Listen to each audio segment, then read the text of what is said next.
Lord Mountbatten's Obsession, written by Sri K. Natwar Singh. There was a time when I wrote lyrically and uncritically about Lord Louis Mountbatten, the man who partitioned India within 3 months of his arrival. I still cherish the memory of our personal relations and have published a number of his letters to me. His genuine sympathy and condolences meant much to my wife and me when her father, Maharaja Yadavendra Singh of Patiala, died suddenly on 17 June 1974 in The Hague. He was the Indian ambassador to Holland. Here, I write about an incident in which the less attractive side of Mountbatten shows up. In late 1974, it was decided that Prince Charles would stop in India for a couple of days in February 1975 on his way to Nepal for the king's coronation. His grand uncle, Lord Mountbatten, was to accompany him. At a reception at the Soviet embassy in London, Mountbatten took me aside.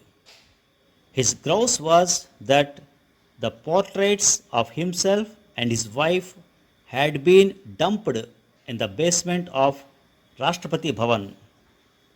He reminded me that Pandit Nehru, Sardar Patel, Maulana Azad, and Rajaji had all agreed that the portraits were to be displayed in the corridor connecting Ashoka Hall and the grand dining room for all time.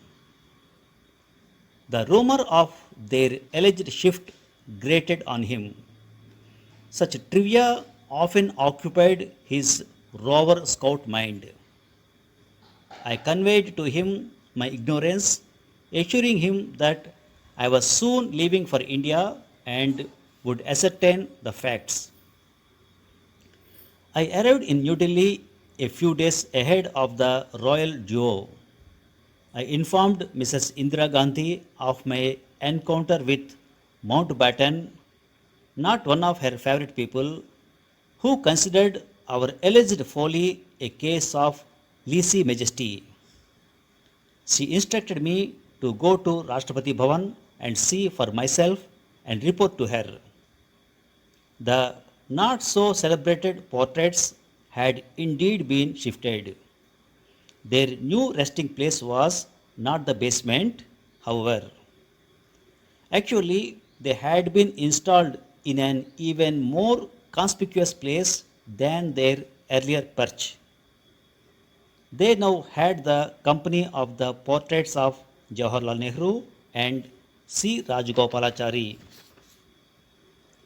On a chilly 20th February morning at 2:25 a.m. to be exact, I accompanied Vice President B.D. Jatti to Palam Airport to receive the heir to British throne and Lord Louis, who on spotting me made a beeline for me and asked, Natwar, what about my portraits?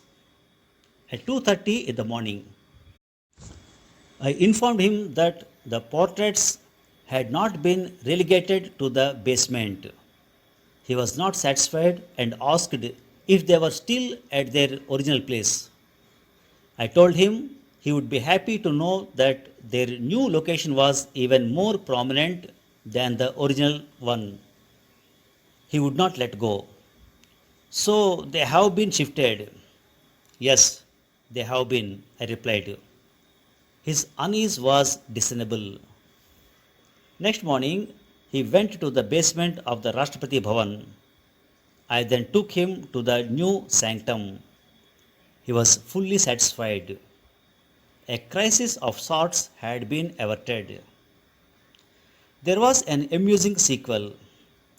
Prince Charles, though fond of his grand uncle, resented his admonitions. Charles, put on your sweater, you will catch cold, and that too in public. Before taking off on 26th for Kathmandu, the prince asked me at Palam whether he could come to India in October for a longer visit, but without Uncle Mountbatten. I replied that he would be most welcome. Thank you very much. Lord Mountbatten's obsession. Obsession means something or someone that you think about all the time. In late 1974, it was decided that Prince Charles would stop in India for a couple of days in February 1975 on his way to Nepal for the king's coronation. Coronation means the ceremony of making a king or queen. At a reception at the Soviet embassy in London, Mountbatten took me aside. His grouse was that the portraits of himself and his wife had been dumped in the basement of Rashtrapati Bhavan.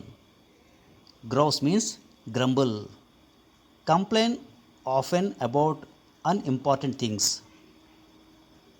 The rumor of their alleged shift grated on him. Grate means to have an annoying effect on someone, to irritate someone.